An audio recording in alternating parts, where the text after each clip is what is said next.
그 수취 채권 드렸는데 남은 게 몇 개 있는지 좀 설명을 드리면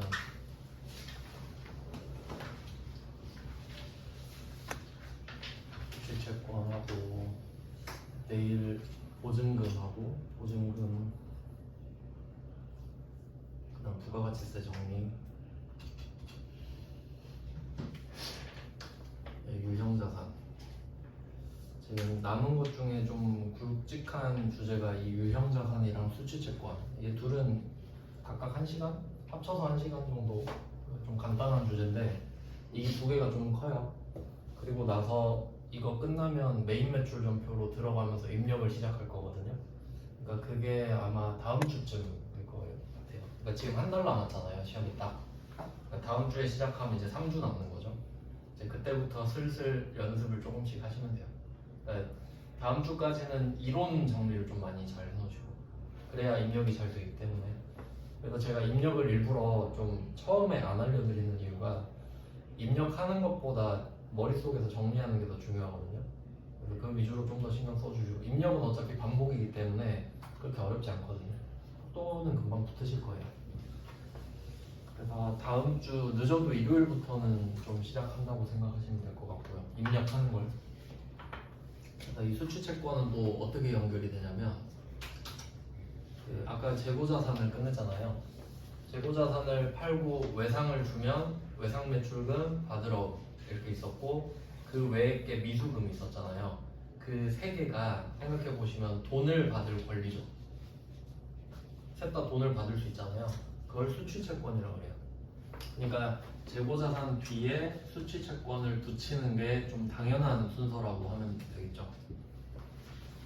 중간에 외화도 조금 재고자산에 관련이 있어서 중간에 껴서 설명드린 건데 그러니까 일반적으로 재고자산을 외상으로 파니까 그 결과물이 수취채권이라고 생각하시면 돼요.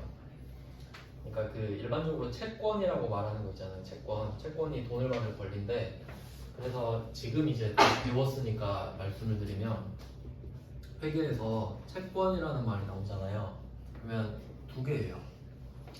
첫 번째가 채무증권, 두 번째가 수취채권 이렇게 나올 수 있어요. 두 가지가 있어요. 그러니까 채권 하면은 채무증권을 말을 하는 걸 수도 있고 아니면 수취채권 이거 말하는 걸 수도 있다고요. 이걸 어떻게 구분하냐? 문맥상. 근데 당연한 말인데 여러분 이제 한글 잘 아시잖아요. 배 하잖아요. 배. 그럼 내 배도 있고 타는 배도 있고 먹는 배도 있죠. 어떻게 구분하세요?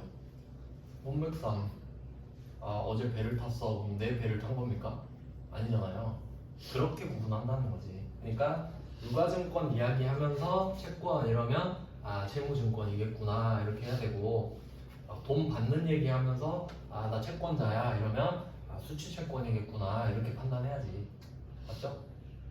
어쩔 수 없어요. 이름이 그러니까 비슷한 애들이 나오니까 미리 한번 말씀을 드린 거예요. 사람도 동명이인 있는데 따로 구분하는 방법이 어떻게든 있잖아요. 그렇다는 거죠.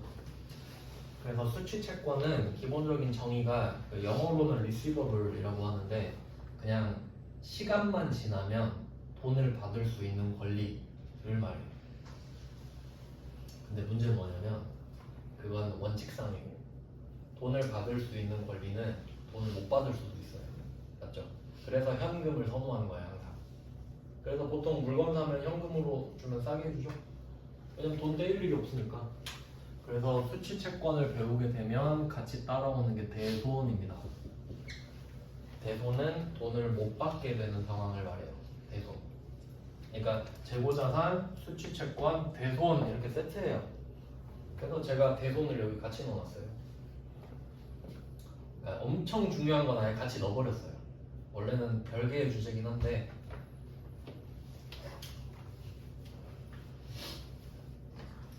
자료를 이제 책을 만들고 있어서 근데 책이 아니다 보니까 이렇게 좀 따로 돼 있는데 뭐 날짜로 정리하시던지 순서를 좀 본인이 정리하셔서 강의 보고 숫자 매기시든지 해서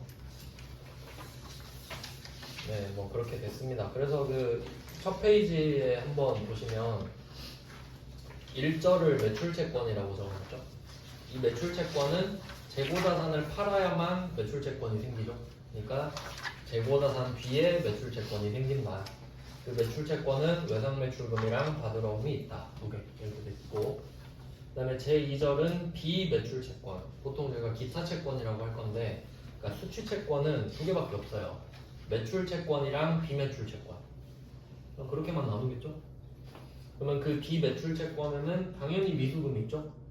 그리고 대여금도 있잖아요. 또 여기서 중요한 건 뭐가 있냐면, 그 외상매출금이랑 받으러움이랑 미수금 이 세 개는 보통 부가가치세가 있어요. 물건을 팔고 받을 돈이니까. 대여금은 돈 빌려주는 거죠. 면세. 그냥 뭐 굳이 생각하면 그렇죠. 왜냐면 우리 부가세도 해야 되잖아요. 어쨌든 간에. 그래서 이렇게 계속 말씀드릴 테니까 생각해보세요. 왜냐면 뭐 대손이랑 관련이 있기도 하고, 그리고 대여금은 우리가 있을 확률도 좀 많이 없긴 해요.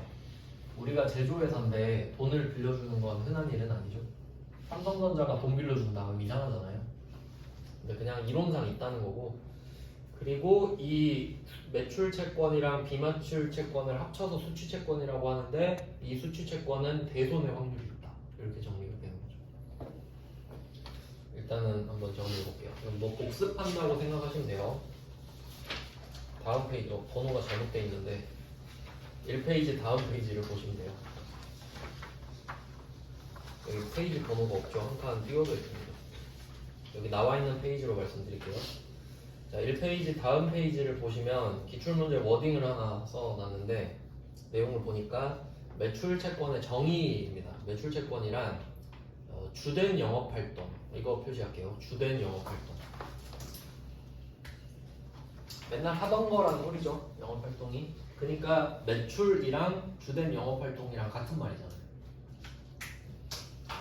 그래서 뭐 상품이나 제품 판매 혹은 서비스를 제공하고 아직 돈을 못 받은 경우, 뭐 이건 당연히 아시죠? 돈을 못 받았으니까 채권이죠. 그래서 매출과 주된 영업활동이 사실 제일 중요합니다.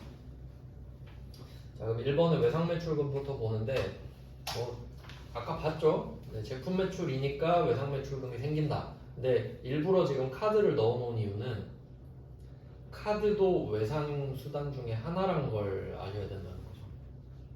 그러니까 어떤 느낌인지 한번 정리해 볼게요. 외상을 구체적으로 정리해 봅시다.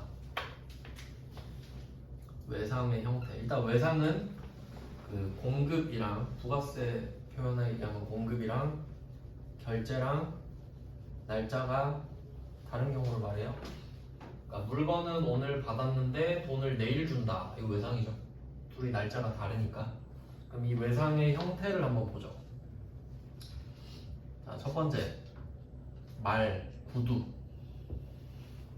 물건을 내가 보냈는데 상대방이 다음 달에 드릴게요 하고 끝낸 거예요. 말로 외상한 거죠? 외상 맞죠? 두 번째 약속어음. 1번은 솔직히 너무 막행이 같잖아요. 그냥 말로만 하면 안 주면 어떡해. 그러니까 솔직히 거의 불가능하다 보시면 되고, 약속어음이 현실적이죠. 아무리 친해도 어음으로 하는 게 맞죠. 근데 시험이라서 둘 중에 하나다 이런 느낌으로 가는데, 원래는 1번 다음에 2번으로 가는 게 맞다 그랬죠. 그러면 이게 약속어음을 받으면, 그러니까 제품을 팔고 구두면 외상매출금, 제품을 팔고 약속어음을 받으면 받으러, 이렇게 나눠졌던 거죠. 근데 내가 제품을 안 팔고 뭐 건물을 팔았어, 땅을 팔았어. 건물을 팔았다, 구두로 외상해요, 미수금. 건물을 팔았는데 약속어음을 받고 외상을 했어요, 그래도 미수금이지. 이렇게 나눠지는 거고, 그 다음에 세 번째는 카드 결제도 있을 수 있죠. 이렇게 정리돼요. 외상을 나누면. 그러니까 체계화가 돼 있어야 돼. 그러니까 카드는 외상이 아니야 뭐 이러고 있으면 또 안 되잖아요. 왜 그런지 한번 생각해봐요. 카드는 좀 중요하니까 그림으로 한번 해봅시다. 자, A랑 B랑 거래를 해요. A가 B한테 매출을 했어. 기본 전제. A가 B한테 물건을 팔았다. 그럼 B는 A한테 돈을 줘야 됩니다. 맞죠? 근데 카드를 내민 거야. 카드를. 그러면 갑자기 카드사가 등장해. 카드를 긁었네? 그럼 이게 C카드라고 할게요. 그럼 얘가 C카드를 A한테 내밀었어. 그러면 C카드가 A한테 돈을 줘요. 그리고 B가 C카드한테 돈을 갚는 구조죠. 그러니까 외상이잖아요. 일단 물건 받고 돈은 다음 달에 C카드한테 갚으면 되죠. 그리고 C카드도 다음 달에 얘한테 돈 줘요. 근데 내가 지금 A인 거잖아. 물건 파는 거니까. 그러면 내가 카드를 받으면 아 카드사가 다음 달에 나한테 돈 주겠구나 이렇게 생각해야지. 이 거래는 다 다음 달에 일어날 테니까 한 방에, 그러니까 여러분도 카드 쓴 거 한 방에 갚고 카드사도 그러니까 내가 카드로 판 것도 한 방에 받고 이렇게 가는 거예요. 알겠죠? 그러니까 카드 결제는 그냥 외상 중에 하나다 이렇게 생각하는 거예요. 알겠죠? 그렇잖아요. 그러면 내가 물건을 팔고 카드 결제를 받았어. 그럼 당연히 받으러 온 건 아니잖아요. 어음을 안 받았으니까 그럼 외상 매출금이겠죠. 근데 거래처가 카드로 지키겠지. 왜냐면 우리는 이 돈을 카드사한테 받을 거니까. 맞죠? 그러니까 이런 배경 지식이 있어야 분계가 매끄럽게 되거든요. 이런 거 없으면 다 외워야 돼요 그냥. 그래서 보시면 외상 매출금에 왜 삼성카드 써 있는지 아시겠죠 이제. 다음 달에 얘한테 돈 받을 거니까. 그리고 조금 더 현실적으로 말씀드리면 카드사 한 곳에서 돈 받을까? 아니죠. 누구는 현대카드 쓰고 누구는 삼성카드. 그럼 여러분 카드 회사 다 가입해야 되거든요. 그러면 여러 카드사한테 돈이 쫙 들어오겠지. 맞죠? 왜냐면 소비자들이 쓰는 카드 다 가입해야 될 거 아니야. 그럼 여러분은 가맹점 다 돼야 되거든요. 실제로 생각하면 그렇겠죠. 그러니까 생각을 많이 해보셔야 돼요. 그러니까 뭐 나는 회계 1급 시험을 봐 이게 아니고 이걸 빌미로 아 실제 상황을 잘 알아놓으면 당연히 자격증은 따는 거고 실무를 잘 할 수 있겠구나 이렇게 생각하시는 거죠. 그렇게 돼요. 결과적으로 이렇게 된 거지 결과적으로. 그래서 내가 만약에 이렇게 해볼게요. 예시. 내가 B한테 물건을 팔았어요. 근데 B가 다음 달에 나한테 돈을 주겠대. 말로. 그럼 외상 매출금 B 이렇게 되겠죠. B한테 받을 돈이니까. 근데 B가 C카드를 내밀었어. 그럼 외상 매출금 C 이렇게 되겠죠. 그러니까 지금 카드 긁었으니까 외상 매출금 카드. 근데 혹시 거래처 상대방이 그냥 말로 다음 달에 드릴게요 했으면 그냥 외상 매출금으로 끝. 왜냐면 위에 써있는 유정이라는 거래처가 저절로 내려올 테니까. 근데 지금은 카드랑 유정이랑 다르니까 거래처를 바꾼 거고. 그렇게 돼요. 그 다음에 2번 문제도 한번 볼게요. 자, 2번 문제는 아까 1번 문제에서 차변에 외상 매출금이 있던 거 있죠. 걔가 대변으로 내려간다고 생각하시면 돼요. 다음 달 돼서 돈 받는 거예요 지금. 그럼 외상 매출금 카드기 없어졌죠? 대변에. 그리고 이 금액은 당연히 부가세가 포함된 금액입니다. 맞죠? 이런 것도 생각을 해보셔야 된다고. 아 당연히 부가세까지 같이 받는구나. 그래야 받아야 될 거 아닙니까? 당연해요 생각해보면. 근데 카드 긁으면 또 가맹점 수수료 내야죠. 카드 수수료 2%를 또 달래. 그러면 나는 원래 350을 받아야 되잖아요. 그럼 여기서 2%를 지가 떼가고 입금해 주겠지. 그러니까 순서를 잘못 써놨네. 수수료 비용이 1번이 돼야 맞죠. 7만 원이 빠져 버리고 나머지 돈만 들어오는 게 맞으니까. 그리고 그 두 번째 줄에 신용카드 매출 대금은 외상 매출금으로 처리하고 있다. 이거 당연한 말이긴 한데 이게 일단 더 깊게 들어가진 않을게요. 굳이 그냥 넘어가겠습니다. 그래서 1번 다음에 2번이 있다라고 생각하시면 돼요. 그래야 거래가 하나가 끝나죠. 자, 2페이지로 갈게요. 번호는 잘못되어 있지만 여기 나와 있는 페이지대로 하겠습니다. 자, 2라고 써 있는 페이지를 보시면 자, 이번엔 3번 문제죠. 자, 제품을 500에 판매하기로 계약했다. 이거 수취채권에 안 써놔도 되는데 선수금은 그냥 참고로 보시고요. 4번으로 바로 갈게요. 자, 4번 문제를 보시면 이제 물건을 팔았죠. 제품 매출이 발생했으니까 그거에 대해서 받으러옴이랑 외상 매출금이 생겼습니다. 이제 수취채권이 생겼잖아요. 그러니까 지금 제목이 수취채권이라는 걸 잊으시면 안 돼요. 그러니까 수취채권이 메인이니까 아까 외상매출금 카드 하나 나왔고 지금은 제품 매출 때문에 받으러 온 외상매출금이 나왔는데 이 두 개에는 카드사 이름이 없잖아요. 그래서 제가 세 개 다 보여드린 거잖아요. 아까는 카드 결제했으니까 카드사가 있었고 지금은 물건 팔고 구두, 약속원 두 개 나오니까 외상매출금 받으러 외상은 이 세 개밖에 없다. 그러니까 이걸 체계화 시키셔야 됩니다. 자 이제 넘어갈게요. 1페이지.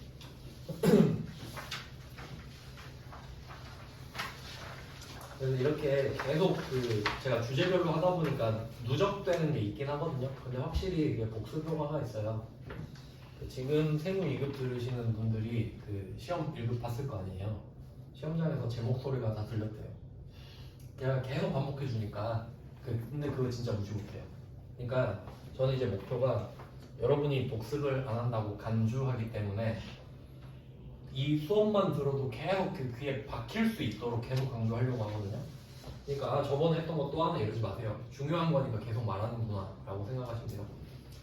이제 3페이지에 5번을 보시면 영광상사에 대한 외상매출금 중에 130만 원이 보통예금 계좌로 입금됐다. 그럼 이 문제를 왜 넣는지 생각해보면 외상매출금이 오늘 끝나는 거죠. 그러니까 수출채권이 없어지는 거죠 지금. 그러니까 여기에 있지. 그러니까 아까 재고자산에선 이런 거 없었잖아요. 재고자산에선 외상매출금이 생기는 것까지만 나왔었지. 근데 이제 수취채권이니까 수취채권이 없어지는 것까지 나오죠. 근데 또 여기서 주의하실 거는 253만 원이 있는데 130만 원만 받았습니다. 근데 여기다 253만 원 쓰면 틀리겠죠 당연히. 그래서 외상매출금이 대변으로 사라지면서 돈이 들어와서 없어지는 게 정상이죠 이게. 정상적으로 제거가 되는 겁니다. 그 다음에 6번. 자, 이제 배웠으니까 현금과부족도 나왔어요. 이런 식으로 계속 누적해서 복습하는 거예요. 현금과부족 기억나시죠? 배웠다는 사실은 기억나시죠? 어떻게 응용되는지 볼게요. 자, 6번 문제 보시면 자, 실제 현금이 장부상 현금보다 50만 원만큼 많다. 시험에서 이거 보면 멘붕 오거든요. 일단 넘어가요. 쭉 넘어가는데 결산일에 30만 원은 외상매출금 영진상사의 현금 회수. 이거 표시할게요. 30만 원은 외상매출금 영진상사의 현금 회수입니다. 표시했죠? 그게 5번 문제잖아요. 5번 문제 보세요. 외상매출금이 대변으로 사라지면서 현금 회수됐죠? 그럼 답이 외상매출금 대변이란 소리네. 맞죠? 그럼 현금 과부족도 이걸 개념을 알아야 풀 수 있는 거네. 그래서 현금 과부족 답에 대변에 외상매출금 영진상사 30만 원을 딱 써버려. 대변에. 근데 금액이 아직 20이 부족하죠. 내 자리가 무조건 같다 그랬잖아요. 그럼 나머지 20도 대변이지. 그러면 답이 대변이니까. 이유를 모른다 그랬잖아요. 그러니까 30은 원인을 알아. 20은 원인을 몰라. 근데 이 두 개는 합쳐서 50이기 때문에 자리는 같죠? 근데 원인을 아는 게 외상매출금 대변이니까 대변 두 개가 50만 원이 되는 거죠. 그러면 차변이 저절로 현금 과부족이에요. 맞죠? 그래서 뭐 장부 조회로 푸는 법도 알려드렸었지만 이런 문제도 꽤 많이 나오기 때문에 뭐 6번도 참고해 보시고요. 그리고 그 6번에 두 번째 줄에 거래처를 입력할 것은 당연한 말이죠. 끊어두셔도 되겠네요. 쓸데없는 말 당연히 써야죠. 그 다음에 7번입니다. 자, 7번은 외상매출금 690만 원을 온천전기에 대한 외상매입금과 상계하기로 하였다. 상계 표시할게요. 상계. 상계는 이제 고급 용어인데 근데 여러분도 일상에서 쓰실 거예요. 퉁이라고 해요. 퉁. 우리 퉁칩시다 이런 말 있죠? 그러니까 이게 언제 가능하냐면 내가 쟤한테 받을 돈이 있어. 근데 이제 줄 돈이 생긴 거예요. 내가 너한테 받을 돈도 있고 이제 줄 돈이 생겼네? 그럼 내가 이 돈을 받았다가 주면 바보잖아요. 그냥 퉁칩시다 이러면 되죠? 겹치는 부분은 퉁칠 수 있잖아요. 그러니까 그게 상계지. 그러면 한번 생각해 보세요. 온천 전기에 대한 외상 매출금 딱 이 말을 듣는 순간 차변의 외상 매출금이 떠올라야 돼. 맞죠? 제품 매출이 대변이고 외상 매출금이 차변에 있을 거 아니에요. 그리고 외상 매입금은 대변에 있어야 돼. 차변의 원재료, 대변의 외상 매입금이 있을 거 아니에요. 근데 그걸 퉁치제. 그럼 X자가 없어져야 되죠. 그러니까 자리가 바뀌지. 맞죠? 그러니까 화살표를 없지만 가상의 화살표를 X자로 내리시면 되겠죠. 외상 매출금도 사라지고 외상 매입금도 사라지고.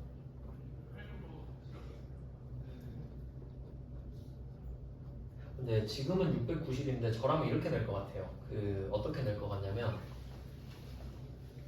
외상 매출금은 1,200만 원이 있고 외상 매입금은 690만 원이 있다.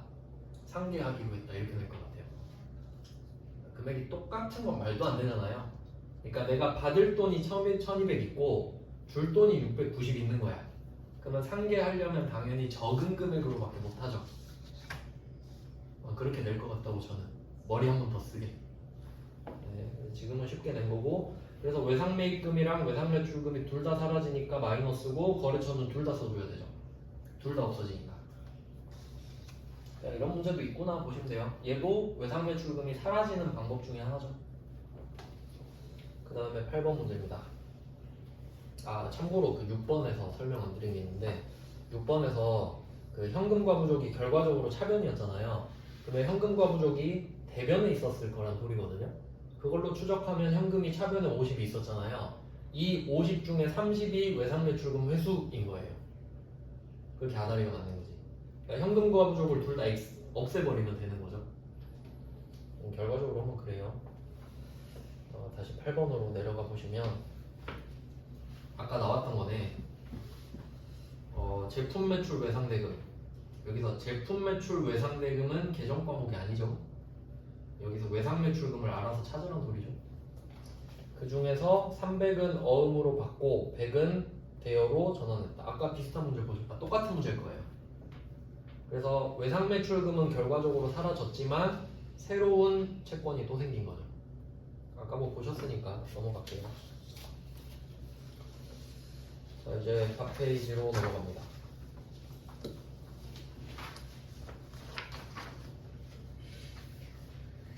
이제 9번 이것도 뭐 똑같아요.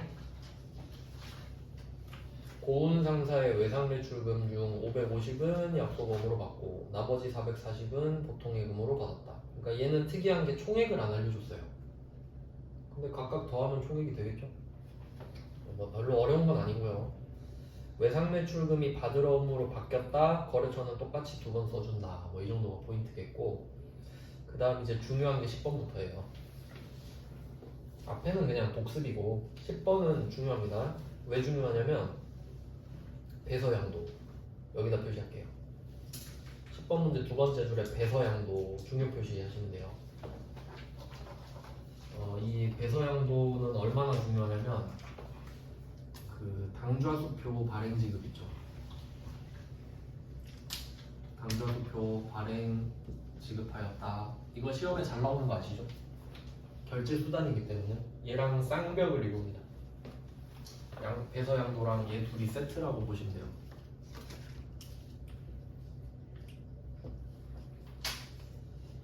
그림을 그려놨죠? 배서양도 이게 시험에 엄청 잘 나와요. 그러면 배서양도가 있으면 배서양수도 있거든요. 맞죠? 양도 반대가 양수니까. 그래서 엄밀히 따지면 제가 10번 문제에서 배서양도라는 말이 있으니까 배서양도만 표시하라고 했는데 전체적인 상황을 보세요. 배서양도 받다라고 돼 있죠. 그럼 이거 배서양수예요, 사실. 명칭은 배서양도라고 나왔는데 지금 상황은 배서양수라고요. 그러니까 배서양도 받다 이렇게 한 번 더 밑줄 치고 배서양수 이렇게 써주세요. 결론은 배서양도일 수도 있고 배서양수일 수도 있지. 둘 다 시험에 잘 나와요. 자, 그러면 그림을 한번 보세요. 일단 제가 노란색으로 박스 친 부분이 있죠.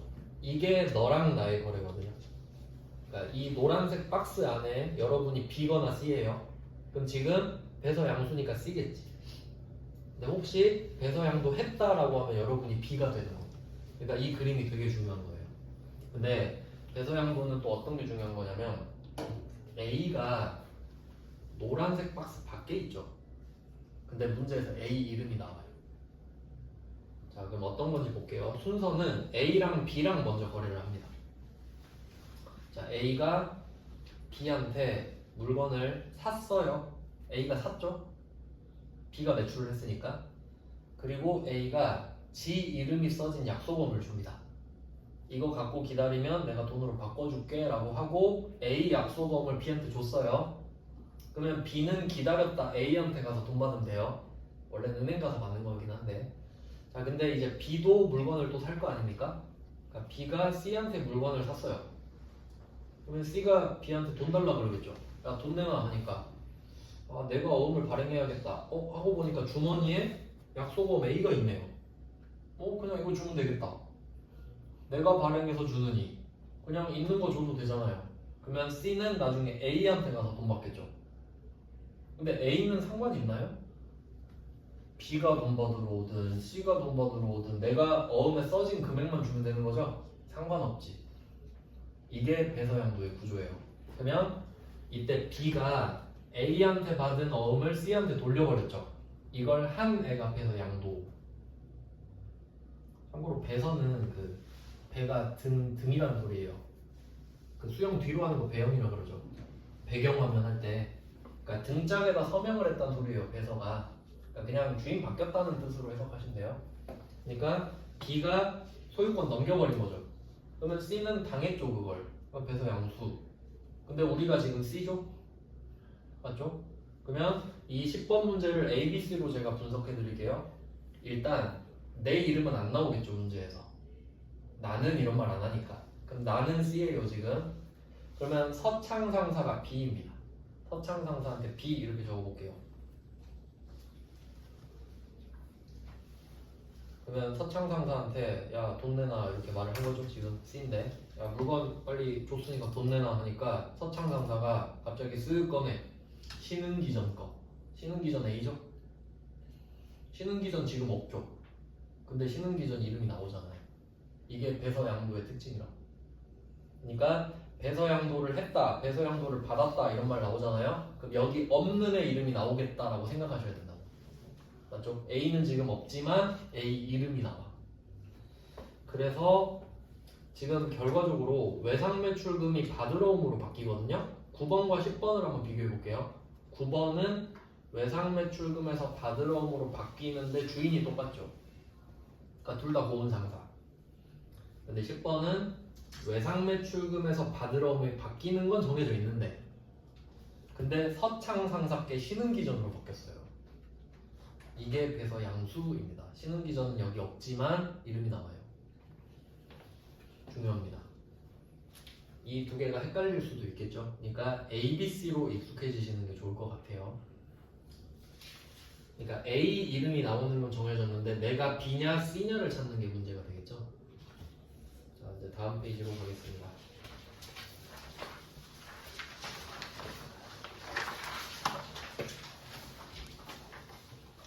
어, 5페이지. 이것도 똑같아요. 아까 수출한 거 있죠.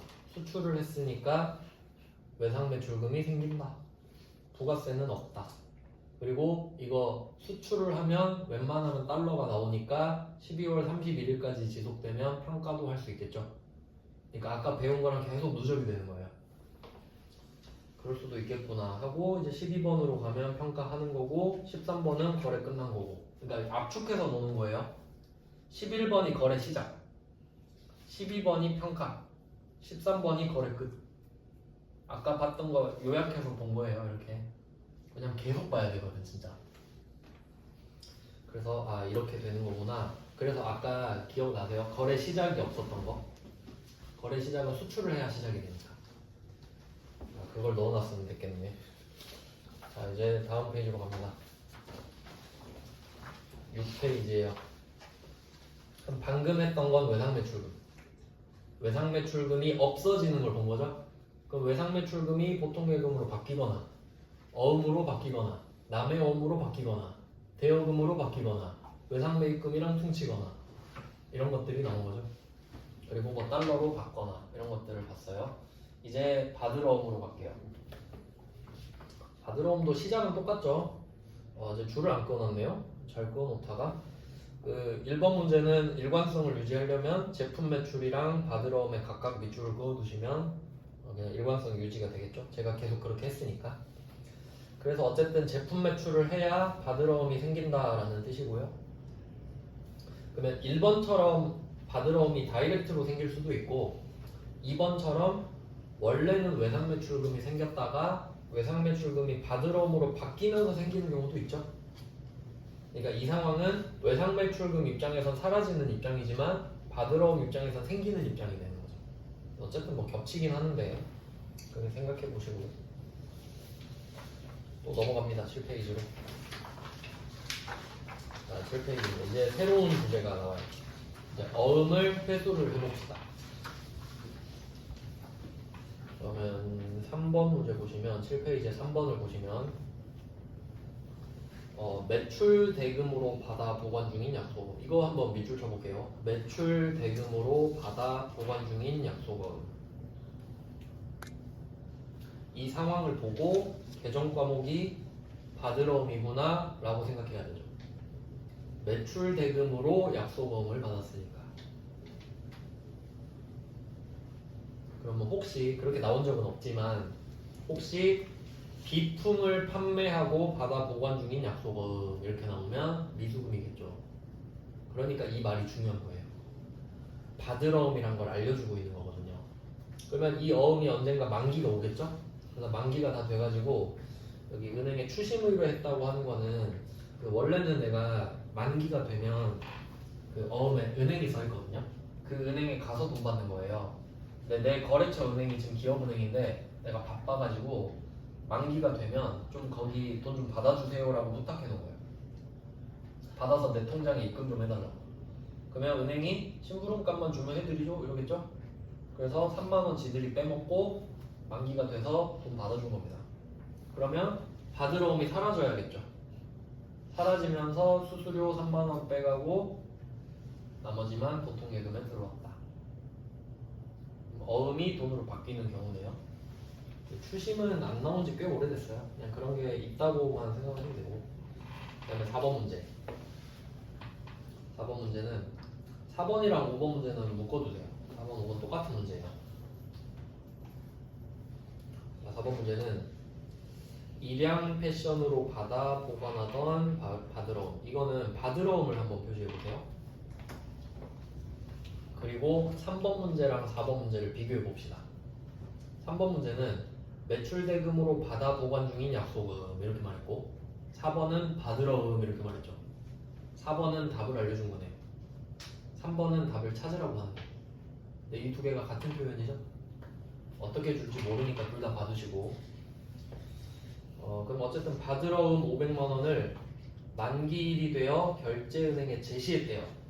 자, 만기 됐으니까 돈 주세요 했는데 은행원이 보더니 돈이 없는데요? 지급 거절 이렇게 되죠. 지급 거절 표시하겠습니다. 이거 혹시 일상에서 들어보셨나요? 지급 거절 이런 말 잘 안 쓰죠? 그래서 5번을 제가 붙여놓은 건데 5번 바로 볼게요. 5번.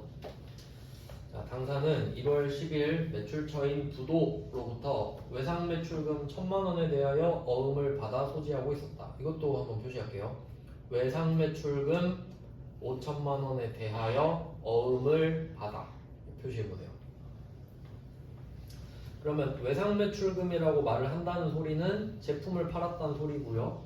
그거에 대해서 어음을 받았다는 소리는 역시 제품에 대해서 어음을 받았다는 소리니까 바드러움이라는 소리죠. 엄청 돌려 말하고 있죠. 자, 이걸 갖고 있었는데 자, 두 번째 줄에 부도 처리 표시할게요. 금융기관이면 은행이겠죠. 그러면 이제 두 개가 같은 말이에요. 지급 거절이랑 부도 처리.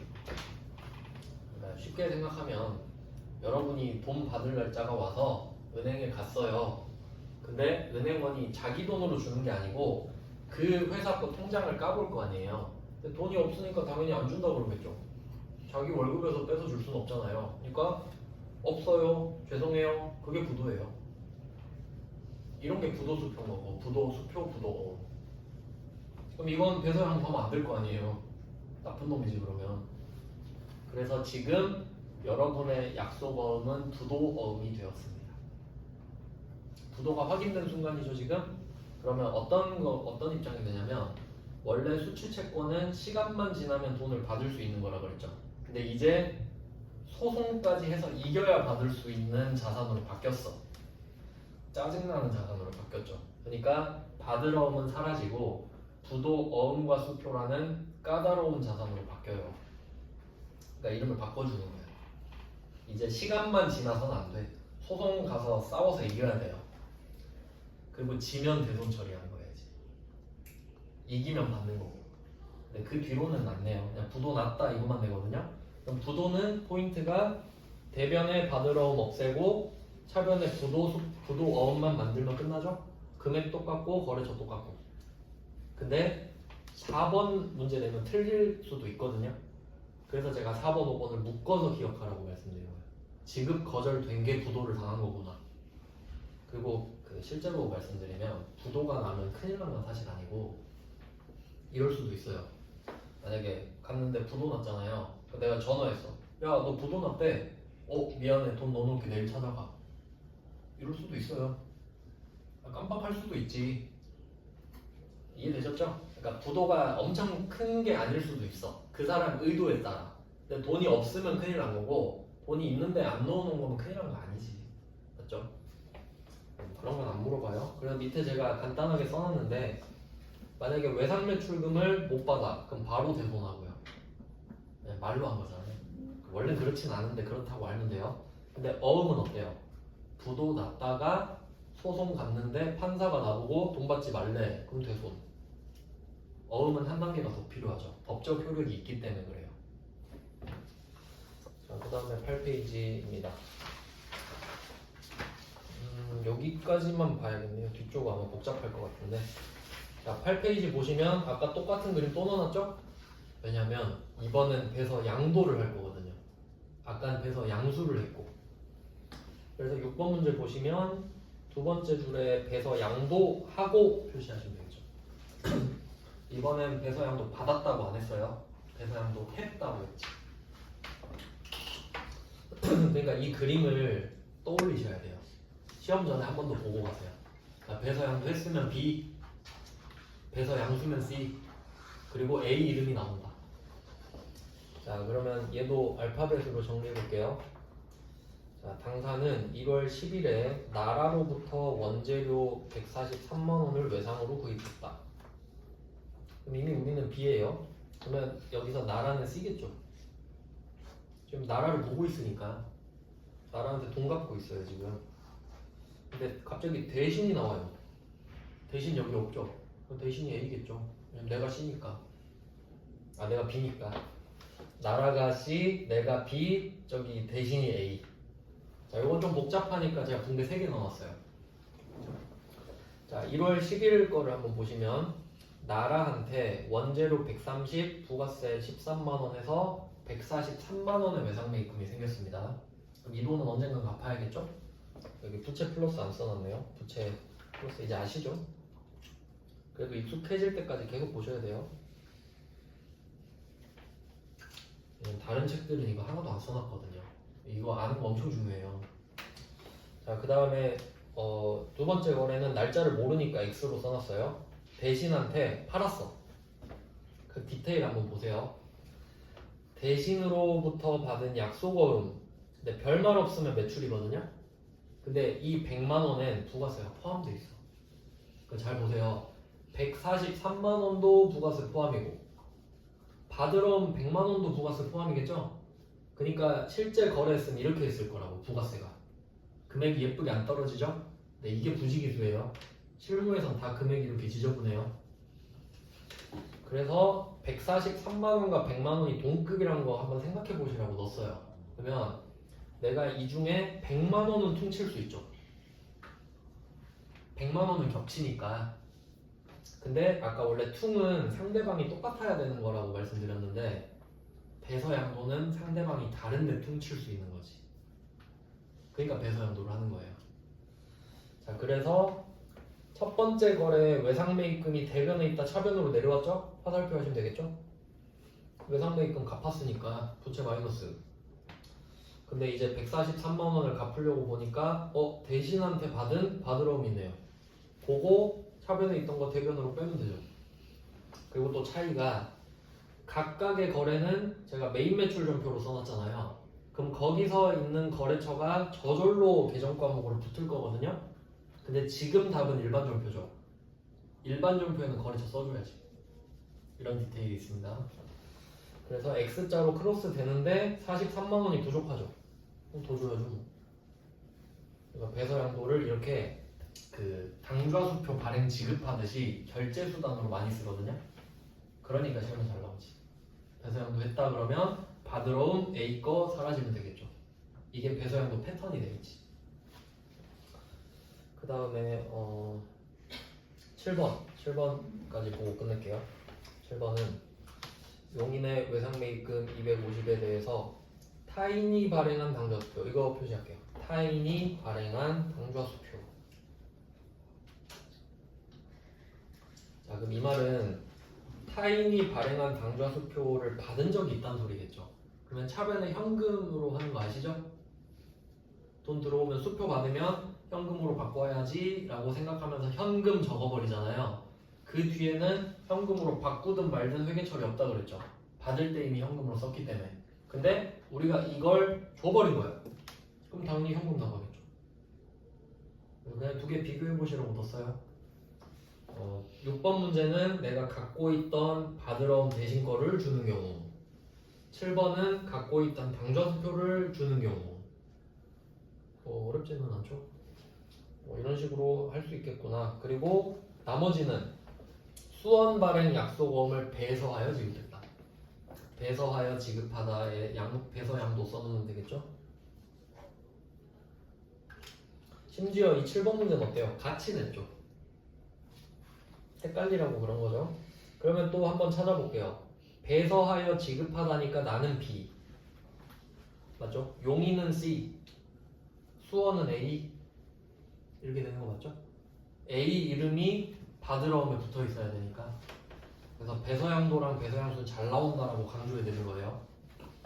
오늘은 여기까지 해놓고 내일 이어서 또 보겠습니다. 고생하셨습니다.